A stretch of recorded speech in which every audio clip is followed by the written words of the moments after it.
Здравейте, здравейте и добре дошли в моя подкаст "Децата говорят". Сега ще се запитате какъв е този подкаст и какво прави това 12-годишно момиче точно пред вас. Това е един подкаст, в който искам да покажа детското мнение, искам да покажа на целия свят или на цяла България, на възможно най-много хора с две думи, че всъщност децата имат мнение, което може да бъде интересно, полезно и многопластово. Така че, ако детското мнение ви е интересно, може да продължите с видеото, а сега нека да се мятаме към днешната тема.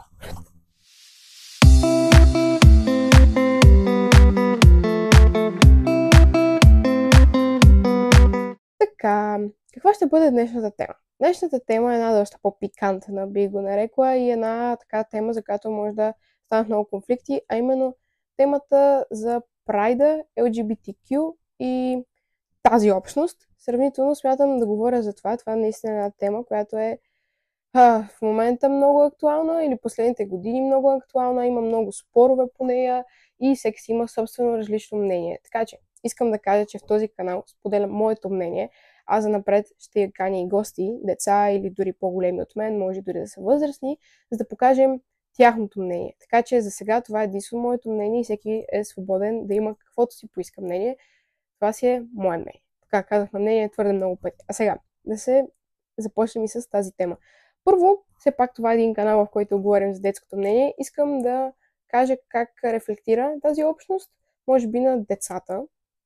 И искам да кажа, че в България всъщност те не са толкова развити. LGBTQ общността, лесбийките, гейовете и така нататък не са толкова развити в България. Какво имам предвид по това? България е една държава, една прекрасна държава с много силни традиции и тук смятам сме се съхранили някакси и традиционалното семейство е повече модерно, отколкото LGBTQ общността. И смятам, може би до 10-11 годишна възраст българските деца нямат идея какво е това или до момента, в който нямат достъп до социални мрежи. Защо? Защото в България не мога да кажа, че когато излезна по улиците или когато се разхождам някакви, не знам, по центъра да кажем, ги виждам изключително често. Ги виждам изключително, всеки втори да е от LGBTQ общността и така нататък. Не, това не е така. Тоест, българското дете разбира за това и какво представлява тази общност и какви са тези хора на една по-напреднала възраст. Тоест, за щастие, поне според мен, в България това не е от ранна детска възраст, децата да са наясно с това и всъщност да им се втълпява и да го виждат по улиците и някакви хора да се опитват да им обяснят, че е нормално. За щастие тук сме се съхранили. И смятам, че това е единствено и само защото нашата държава има малко по-малко жители, тъй като, както знаете, в България има 6 милиона, мисля, че са горе-долу, а пък в София са около 2. И смятам, че може в по-големите столици и така нататък, като, знам, Испания, Мадрид, Лондон, например, тъй като скоро бяхме в Лондон с моите родители, мога да ви кажа, че там доста по-често се срещат всякакви такива индивиди от тази общност, всякакви хора, които са покровители на общността и доста по-често може би това се вижда и дори ако, примерно, да кажем, съм била родена в Лондон, щях да знам какво представляват тези хора от много по-ранна детска възраст. За щастие, поне според мен, не се е случило така, родена съм си в България и тук се среща доста по-късно. Така че не можем да кажем, че децата от малки знаят какво е това. След това, след една определена възраст, вече в момента, в който децата, български деца, имат достъп до социални мрежи и като цяло до новини, тъй като започват да гледат новини, започват да разбират, започват да мислят малко по-задълбочено, вече всеки си изгражда собствено мнение за тази общност и за хората, които са участници в нея. Какво искам да кажа? Мнението на дете за тази общност много зависи и от семейството му. Ако семейството му е по-разкрепостено и е окей и казва, че това е нормално, вероятно детето ще има разбиранията, че това е нормално, не е нищо специфично. Но ако семейството е традиционно българско семейство, което си пази обичаите и така нататък, вероятно за детето това ще бъде нещо странно, нещо грешно и няма да го приеме. Сега, искам да кажа като цяло всъщност какво смятам аз за LGBTQ общността и как тя всъщност варира в целия свят. Установихме, че в България това не е толкова развито, за щастие не е толкова модерно. Тоест, да, дори да ги срещнем, смятам аз като на българско дете, тук дори да срещна такива хора, ще бъде нещо като по-рядко и дори няма да ми направи толкова голямо впечатление. В смисъл, не, ще ми направи по-голямо впечатление, но лично аз просто ще ги подмина. И сега ще ви кажа защо и какво смятам аз лично по тази тема. Какво всъщност върху тези хора има страшно огромна омраза и страшно много хора ги харесват? Това са двете крайности. Имат почитатели и участниците в LGBTQ, хора, които са с различни намерения, различни виждания, различни сексуални намерения и така нататък. И другите, които са си тотално против и така нататък. Разбира се, има и такива, които им е все тая, но предимно. Или ги мразиш, или ги харесваш. Няма много средно положение. Аз до една възраст бях изключително против и все още не смятам, че това е нормално, но съм на едно такова мнение, че тези хора и хора с различна ориентация е имало отпреди страшно много години. Тоест, те не са се появили сега преди 4-5 години. Преди 4-5 години започна да им се обръща внимание и започна това нещо, което мен ме дразни. Започна да се парадира с това. Това стана модерно. И някакси се втълпява за нормално. Аз не смятам, че това е нормално. Не смятам, че е нормално един мъж да излиза с мъж и една жена да излиза с жена. Всеки, разбира се, може да си прави каквото си иска. Но аз нямам нищо против с тях. Не ми пука какво правят, не ме интересува какво правят, не ме интересуват техните разбирания, защото живеем в такъв свят, че всеки може да си прави абсолютно каквото си поиска.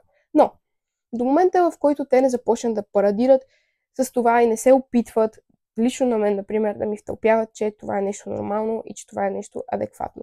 Но в този момент те не ми пречат. Защото има посланици или хора от тази общност, които парадират с това, които показват, че това е нормално, които се показват супер пишно и пошло, какви са и че са такива и парадират с това. Това е изключително досадно и според мен и неприятно.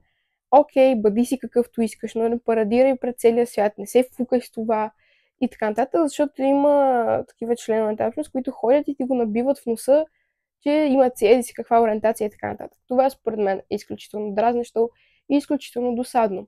Но, ако те не се бъркат в моя живот, не се опитват да ми втълпяват каквото и да е, нямам нищо против. С тях могат да си правят каквото си искат.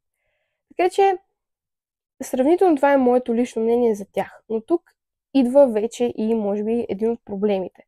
Това започва да се превръща в нещо като тенденция и започва да се приема всичко. И доколкото поне аз знам, има училища, в които, примерно, детето е решило, че ще бъде котка и са направили специална тоалетна за деца, които се оприличават нито като момче, нито като момиче. За мен това е страшно грешно. Защо смятам, че е страшно грешно? Да, всеки може да има свободата да си прави каквото си иска. Но хора, общество, какво ви става? Това са деца. Мога ли аз сега да си избера, да реша, че искам да бъда котка? И майка ми да ми дава всеки ден да ходя на училище, аз там да карам учителките, да ми викат Кити Мяу, например, и това да бъде съвсем нормално и абсолютно никой не му прави впечатление. Аз да ходя до туалетна в някаква си специална котешка туалетна или не знам в пясък ли ходят до туалетните деца, които смятат за котки. Как може на едно 7 годишно дете да си прецени, че иска да бъде полкотка и да бъде полкотка? Как работи това? И това вече е крайно. Това е извратено, това е странно. И не смятам, че изобщо трябва да се прави, не смятам, че изобщо трябва да се позволява на деца преди 18 годишна възраст да си решават сами какъв пол да са. След това вече са зрели хора, могат сами да преценят, но преди това не смятам, че имат достатъчно здрав разум, че да преценят те какъв пол искат да имат, пък и нямат достатъчно житейски опит, за да си изберат какъв пол искат да бъдат. Това е изключително странно и не смятам, че трябва да се подкрепя. Да, не смятам изобщо, че това трябва да се подкрепя. Това според мен с котките и тези неща е вече прекалено. Но искам сега да наблегна и може би тук да споделя моето мнение като дете за това, което се случи на Олимпийските игри и може би двете най-пряко свързани теми с LGBTQ общността. Като за начало, откриването на Олимпийските игри, смятам това беше подигравка. Защо? Какво се случи? Направиха точно това нещо, което казах, че ме дразни. Парадираха с това какви са. Парадираха с това, че са различни. Парадираха с това, че имат различна ориентация от другите хора. И да се седнат на масата като тайната вечеря и да се прави някой, който е неидентифициран пол на Бог, според мен това е подигравка. Пълна подигравка. За мен това е парадиране с това, че те са различни. И това беше тотално излишно. Няма нужда някакви хора с неидентифициран пол да застават и да репрезентират вечеря, в която участва Бог и така нататък. Това за мен е пълна подигравка. Първо с религията, тъй като има страшно религиозни хора. Второ с цялото изкуство и така нататък. Това е чисто парадиране с това, че те са различни и това е прекалено. Представете си сега, аз, например, съм 5-6 годишно дете. Какво? Отварям и виждам старта на Олимпийските игри с тази гледка. Така, това е пълното втълпяване, че това е нормално, че това е част от ежедневието ни и че ние всички трябва да го приемаме. И това се набива и набива и набива. Това е прекалено, това е в повече. Това е техният менталитет, който според мен дразни хората. Това, че те набиват на очи, че те се набиват и нарочно искат да са в очите на хората. И това беше тотално прекалено. Защо беше нужно? Не е нужно да се парадира всички социални мрежи да бъдат с това, че това е нормално. На 5-6 годишни деца да им се втълпява, че това е нормално. И защо когато си пусна спорт, трябва те да са там? Защо когато си пусна нещо друго, трябва те да са там? Не е нужно толкова много. Никой няма против с тях. Никой няма да има нищо лошо да им казва да си правят каквото си искат. Но да не се бутат и да парадират това какви са. Това е прекалено. В смисъл, това е форум, който гледат и малки деца и всякакви хора, най-вече Олимпийските игри. Едно от най-големите състезания. Даже едно от най-голямото състезание, може би в света дори. И се открива по този начин. Защо беше нужно? Не смятам, че това беше правилно. Аз лично като дете това би ме отвратило от някаква гледна точка. И има много деца, които още от малка детска възраст не им се оставят те да решат дали това е нормално или грешно, не им се оставя избора, а пък им се налага, че това е напълно нормално и че няма проблем мама и мама да са ми родители и тати да са ми родители. Това според мен е леко прекалено. Смятам всяко едно дете трябва да му се покаже и едното и другото и никой да не му втълпява в главата, че това е нормално или че това е грешно. Защото нито едно от двете не е вярно. Трябва детето само да си прецени дали за него това е правилно или дали за него това е грешно. Дали то би искал да бъде като тези хора или не би искал. Това е с абсолютно всичко, което се втълпява на децата. Има родители, които държат много детето им да тренира, да кажем, бокс, защото те не са могли да тренират бокс или те са искали като деца да тренират бокс и техните не са ги записали. Това е страшно грешно според мен, защото каква е вашата работа? Да покажете на детето си всичко, което е възможно да получи и то само да избере, а не да го накарате да прави нещо, защото ще го прави с нежелание или да му втълпите, че нещо е най-доброто за него, дори и то да не бъде. Така че не смятам, че това трябва да се прави. Другото. Отново нещо световно. Отново те се набиват на очи. Отново са те. Това мъж да се представя или по-скоро той да се смята за жена и да се бори най-вече в бойните изкуства в женска категория. Това според мен е пълна безмислица и това за мен изобщо не трябва да се случва все пак. Всички знаем. Един мъж е много по-силен физически, най-вече в бойните изкуства от една жена. Тоест, ако един мъж те удари с неговата си сила, те така са родени, това им е природата, такава им е физиката, така се раждат по-силни от жените, чисто физически. Тоест, ако той ти нанесе един наистина качествен удар, може да приключи много по-фатално, отколкото ако две жени всъщност се изправят, защото са сравнително с равни сили, чисто природно дадено. Разбира се, едната може да бъде по-добра и така нататък, но силата на ударите няма да имат толкова огромна разлика.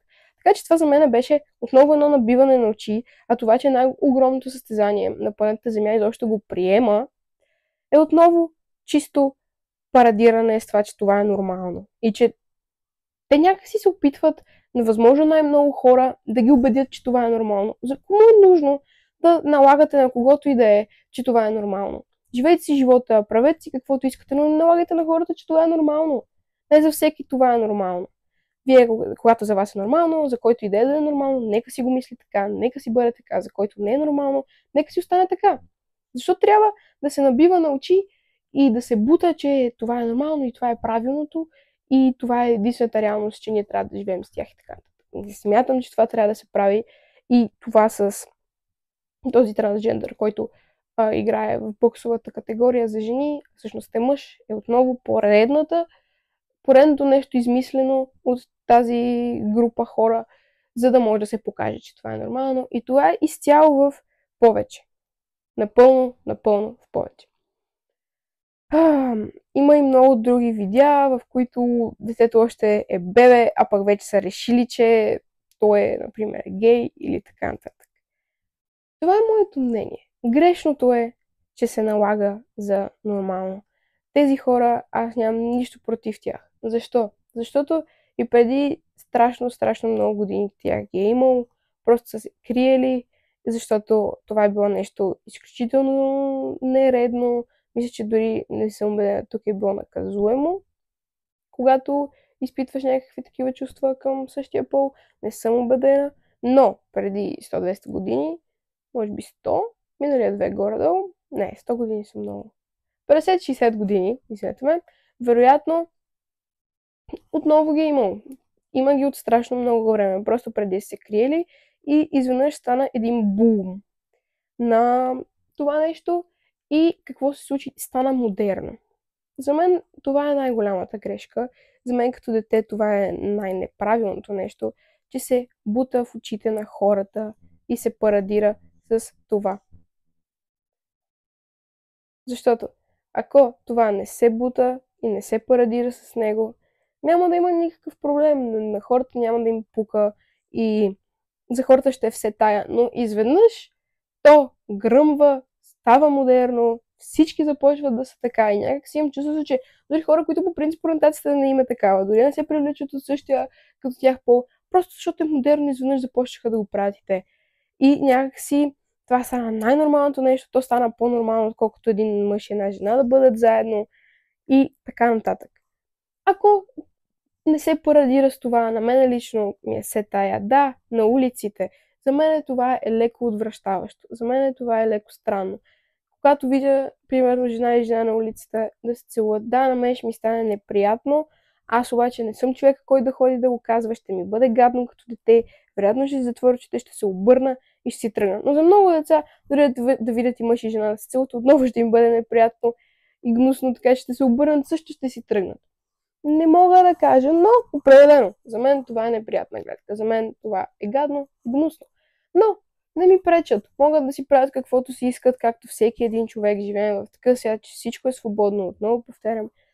И грам не ми пука. Всеки може да си има каквато си поиска ориентация. Може да си ляга с когото си поиска, да се жени за когото си поиска, да прави каквото си поиска.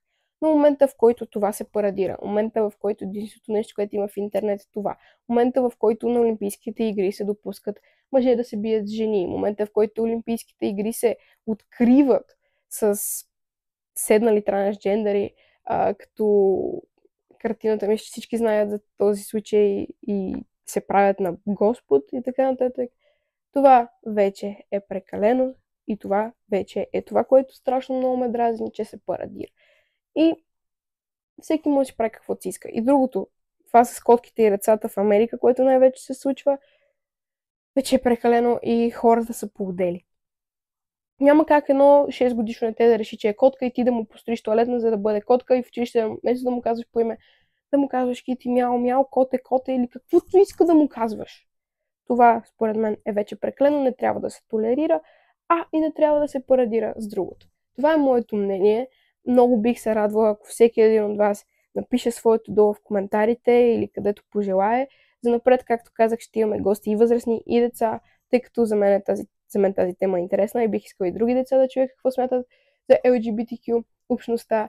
Ако това видео ви е харесало, може да ставите един палец нагоре, може да се абонирате с камбанката, за да ви излиза известие всеки път, когато кача ново видео. Може да гледате някои от тези две видеа тук. А сега, чао и до нови срещи!